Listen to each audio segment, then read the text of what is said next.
Good morning. Today we're making restaurant quality pizza at home. After high school I spent several years in the restaurant business managing Italian restaurants, and I've literally made thousands of pizzas. So I want to show you some of the techniques that you can use at home to make that great restaurant quality pizza any night of the week. So to make your restaurant quality pizza, you're going to need a few tools. One, you're going to need a pizza stone. This is going to heat up with your oven to about 500 degrees, depending on how hot your oven can get. And this is going to really cook the pizza from the bottom up and give you that really nice crunchy crust that you get when you order from a pizza restaurant. You're going to need a pizza peel. This is going to allow you to easily put the pizza in the oven and take the pizza out. And I'm going to show you more about that when we talk about the technique. You're going to need what I call a spoodle. It's really just a ladle that's bent flat. You can get one of these. You can get an actual ladle that's low cost at Walmart, $2 or $5, and actually just bend it flat yourself. And this is going to make for painting the pizza very easy. Obviously, you're going to want to have a pizza cutter. This is for obviously cutting the pizza. No surprise there. And if you have a good set of oven mitts, you're going to want these so that you don't burn yourself. So let's talk about the pizza dough. This here is actually dough that I bought from a local pizza restaurant. There's nothing wrong with going in and buying, some of your ingredients. Here in Houston, at sometimes during the year, it's very difficult to make pizza dough because with the humidity, it doesn't rise well. It's also hard on occasion to get the gluten content in dough right, which allows you to really stretch the dough out so that it's not tearing easily. You're also going to need semolina, extremely important. A lot of people will use cornmeal. Cornmeal has a very distinctive flavor, where semolina has almost no flavor. And what this is going to allow you to do is coat the dough with semolina, and then it's going to allow you to pound out the dough so that it doesn't stick to the surface that you're using. So now we're ready to actually pound out our pizza dough and make a pizza. So I've already got the stone in the oven, and it's already at about 500 degrees. So you want to take the time to let the stone come to temperature. You also want your pizza dough to be at about 60 degrees, about room temperature, so that you don't get a lot of bubbles when it cooks in the oven. So we're going to take the pizza dough and we're going to put it into your semolina, and we're going to turn it and coat the entire dough ball. We're going to take a handful of semolina and we're going to put it down onto the area that we're going to pound out the dough. Here we have the top of the dough ball. This is going to become the bottom of your pizza. So we're going to flip it over. We're going to take our thumbs and our forefingers and we're going to work around the dough, pinching it. And what this is doing is this is creating what will become our pizza crust. So we go all the way around. You want to let the dough come to 60 degrees because if you don't, the cold dough will cause a lot of bubbles in your oven. So we're going to press out any air, just kind of press it straight down. And now we're going to actually start pounding out the pizza. So depending if you're left-handed or right-handed, you're going to do this differently. I'm right-handed, but I actually pound left-handed. So just do whatever feels comfortable to you. So you're going to start, and I take my hand and I'm kind of going to dig it into the crust here. Take my other hand, I'm going to pull the dough. So what I'm doing is I'm kind of pressing my fingers in and then turning it with my left hand and kind of press and pull. Press and pull. This is probably going to take you a little bit of practice, but obviously practice makes perfect. And you're going to kind of keep going, and your dough the crust is getting thinner and thinner, and that's just good. And then you're going to kind of just drag the dough across your fingers at the top.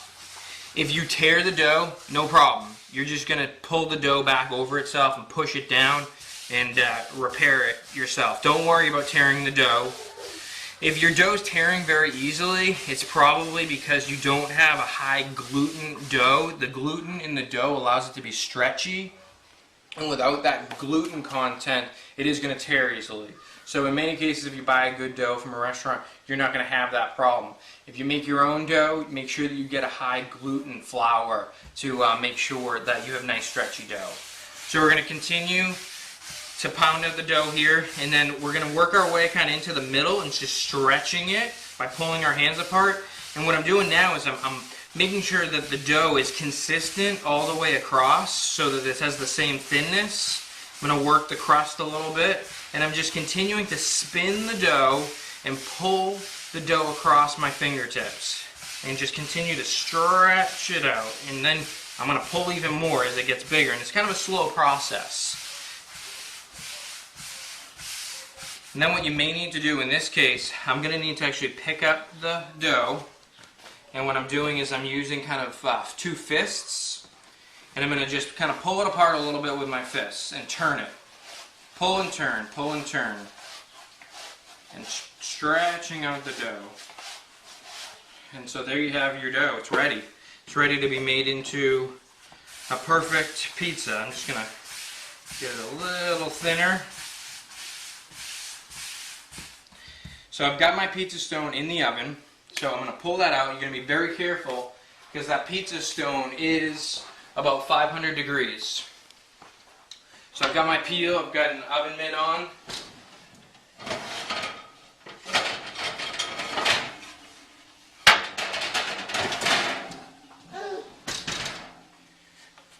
So we take our pizza stone, we put it on top of our peel, and here is where we take our dough and we put it right on top. So what's going to happen is your dough is going to actually start cooking as soon as you place it on here.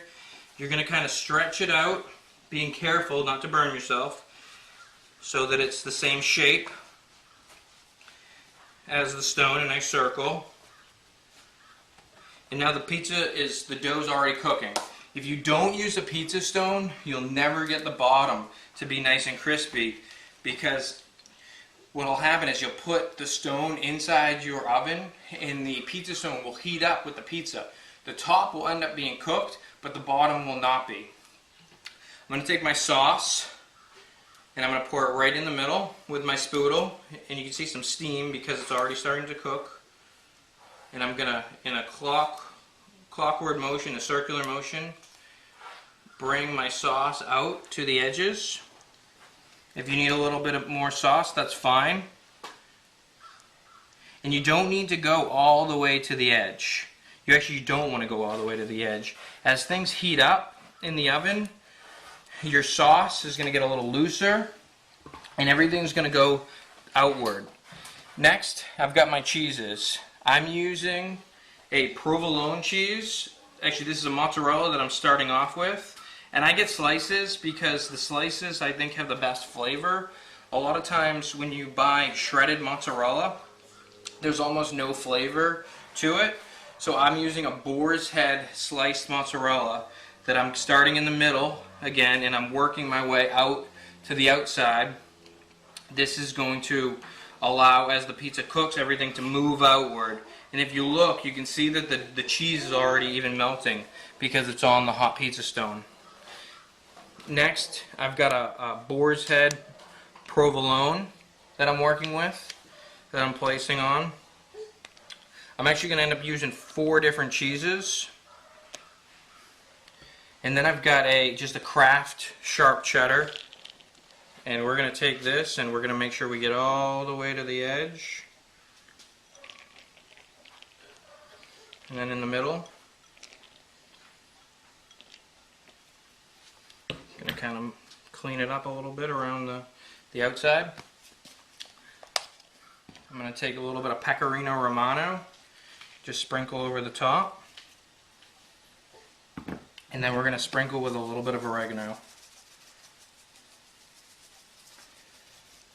So we're going to take this, we're going to put it back in the oven. We're going to slide it off the pizza peel. We're going to kind of just let it slide off right into our 500 degree oven. We're going to close it and we're going to put on a timer for 8 minutes. In about 8 minutes, we're going to be enjoying restaurant quality pizza at home. So here we're taking out 8 minutes later. We're taking out our beautiful restaurant quality pizza made right here at home. You can take a fork and you can just pop the bubbles, and you can actually kind of, as it goes along, watch and just make sure that if you do, you can kind of pull some of the cheese in a little bit if you need to. And there you have it. A beautiful pizza that's nice and crispy, not only around the edge, but on the underside of the pizza. As you can see how nice and perfectly cooked the bottom of the pizza is. And that's because we had the pizza stone inside the oven before we actually placed the pizza in the oven. So lastly, we need to cut our pizza. We're going to cut it into 8 slices. So you're going to wait about 5 minutes after the pizza comes out of the oven. You want the cheese to congeal a little bit, or when you cut it, all the cheese is going to run off the pie. So we're going to go ahead. We're going to slice through 1, 2, we got 4 slices, and then we're going to cut those slices in half. Then we've got our beautiful pizza slice with a gorgeous crispy bottom. Enjoy it. So make sure to read my entire blog on this post. If I've missed anything, I'll make sure to write it in the instructions. I'll also have the full recipes for my sauce, for what kind of cheeses I use, more information about dough. If you've got any questions, feel free to leave a comment below, or you can send me a note on Twitter or Facebook. Thank you.